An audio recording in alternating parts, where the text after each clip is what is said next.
vous donne un commandement nouveau, dit le Seigneur.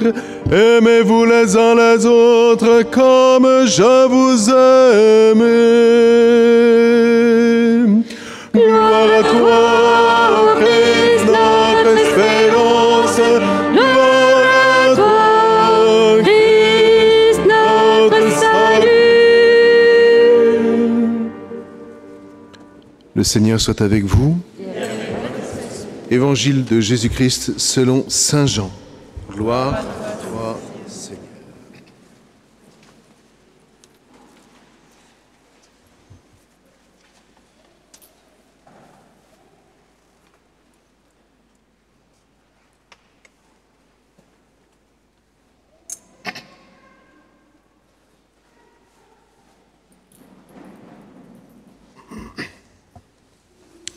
Avant la fête de la Pâque, sachant que l'heure était venue pour lui de passer de ce monde à son Père, Jésus, ayant aimé les siens qui étaient dans le monde, les aima jusqu'au bout.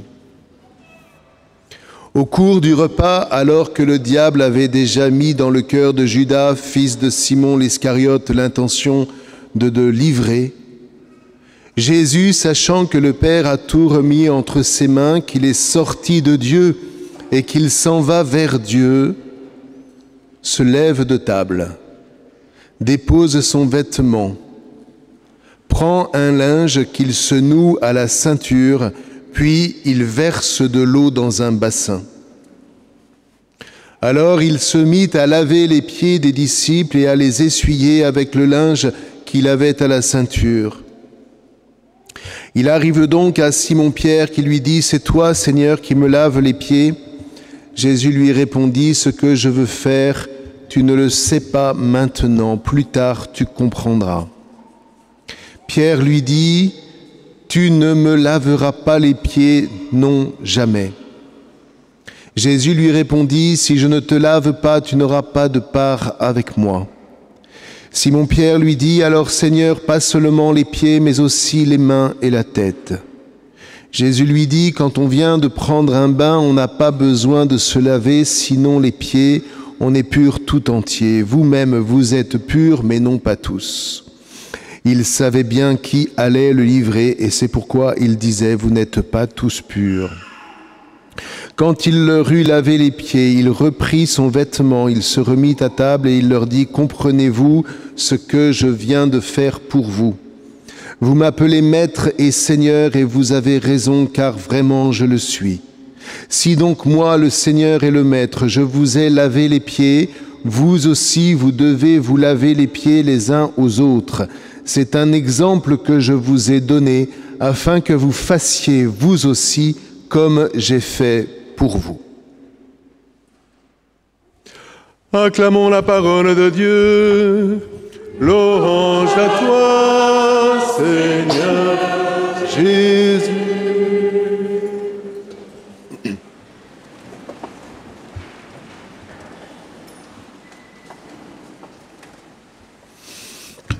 Je voudrais avec vous ce soir, si vous le voulez bien,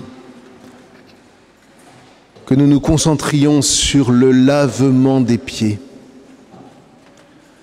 Ce matin, pour ceux qui veulent comprendre un petit peu ce que Jésus a vécu pendant le Seder de Pessah, pendant le repas de Pâques, vous pourrez aller voir l'enseignement, il est en ligne, que nous avons donné ce matin. Maintenant, ce qui m'importe, puisque l'Évangile se concentre sur ce moment-là, c'est essayer de comprendre le sens du lavement des pieds que Jésus fait à chacun de ses disciples. Vous avez vu, il corrige, c'est-à-dire que quand Pierre lui dit « Lave-moi tout entier », il lui dit « Ce n'est pas de cet ordre-là. Le mikvé, c'est le bain de purification juif, tu y as plongé, tu es pur. Là, je veux vous montrer autre chose, autre chose. »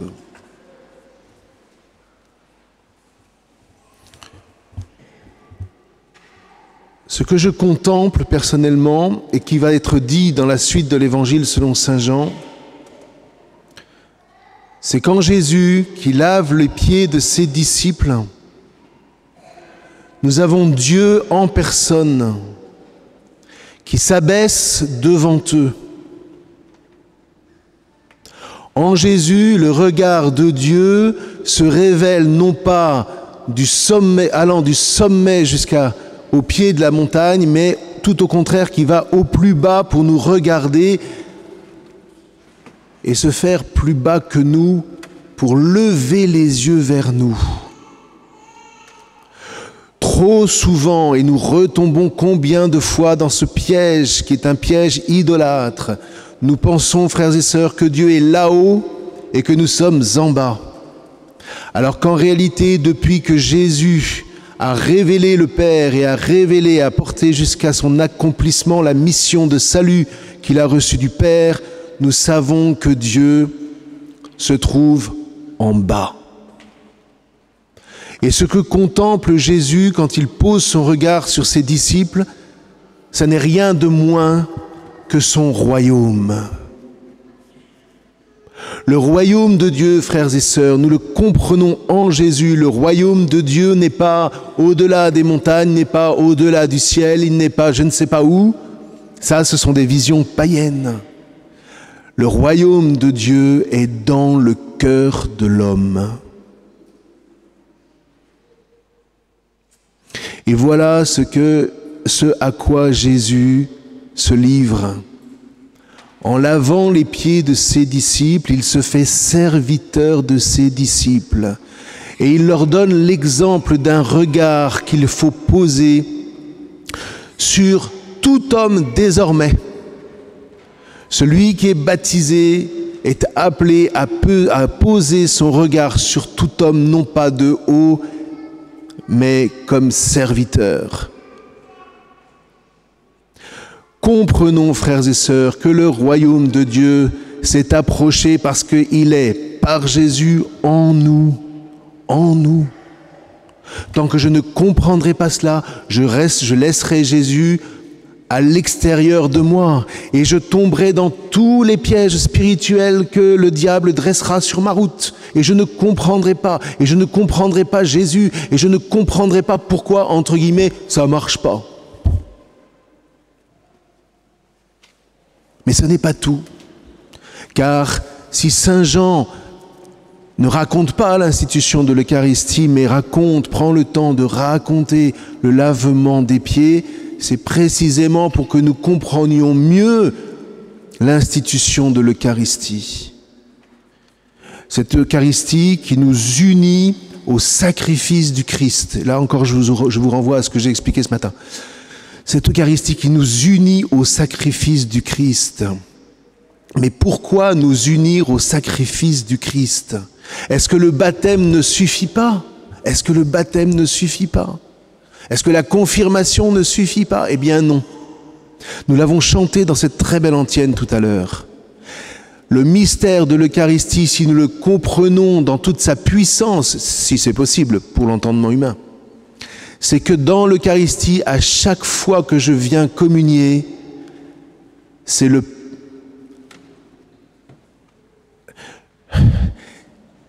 Christ. À chaque fois que je viens communier, je viens au nom de l'Église et j'accepte d'entrer dans le corps de l'Église. Quand je reçois le corps du Christ, frères et sœurs, c'est le corps tout entier de Jésus, qui n'est rien de moins que l'Église, l'Église à travers toutes les générations.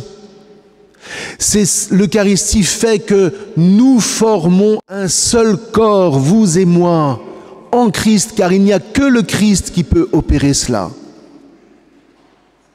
Si je viens communier simplement pour avoir ma pilule spirituelle, pour reprendre cette magnifique image que nous a donnée il y a quelques jours le Père Benoît Moradey, je serai comme la mer morte.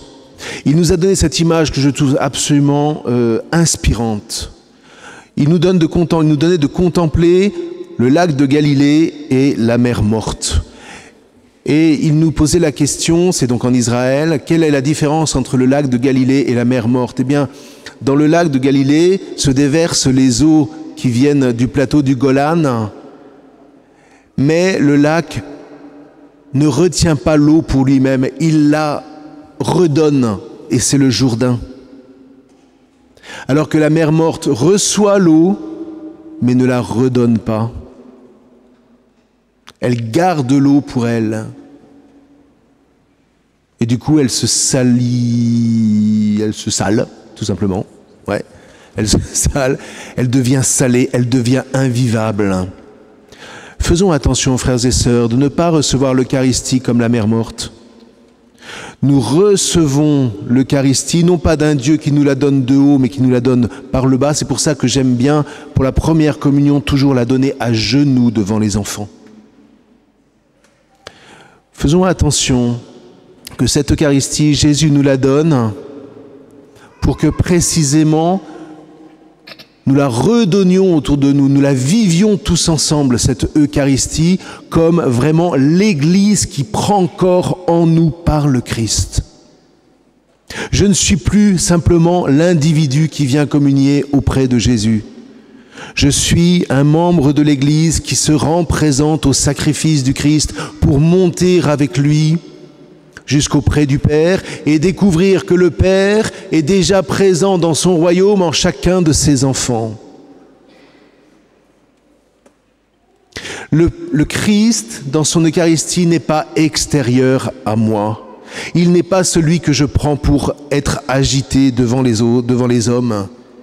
Le Christ est présent dans son Eucharistie pour que je devienne présent moi-même à son sacrifice et que je découvre en moi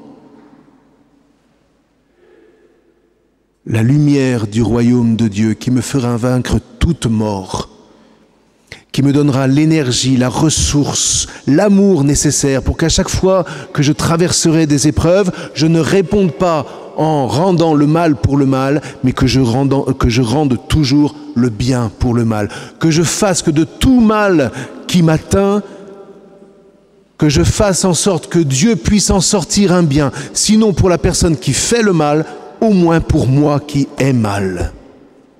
Et ce bien, frères et sœurs, il est au profit de toute l'Église, c'est-à-dire si je vis d'un bien qui m'est procuré par le Christ, qui vient dans son royaume prendre sa place, eh bien ce bien-là, je ne le retiens pas pour moi, j'ai conscience de le porter pour une mission que je dois vivre au nom de toute l'Église. Alors je commence à comprendre peu à peu, tout doucement, et j'aurai besoin de toute l'éternité pour cela sans doute, je commence peut-être tout petit peu à comprendre ce que le mystère de l'Eucharistie opère en chacun de mes frères et sœurs. Alors maintenant, vous voyez, nous allons revivre ce lavement des mains qui nous oblige à regarder l'Eucharistie, non pas de haut en bas. Le Seigneur n'est pas en haut, nous ne sommes pas en bas. Mais regardons comment, à travers le prêtre qui fait le lavement des pieds, Jésus contemple dans ses disciples le royaume qui bientôt va leur être donné à travers sa mort et sa résurrection, eux qui vont passer par le même baptême que le Maître. Amen.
Que nos frères et sœurs chrétiens qui ont été appelés pour le lavement des pieds veulent bien s'avancer.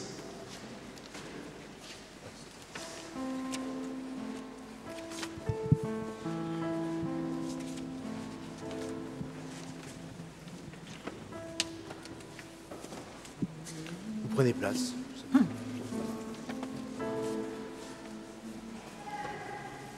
Quand l'heure fut venue d'aller vers le Père, Jésus dans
votre Maître et Seigneur. Je vous ai lavé les pieds. Combien plus devez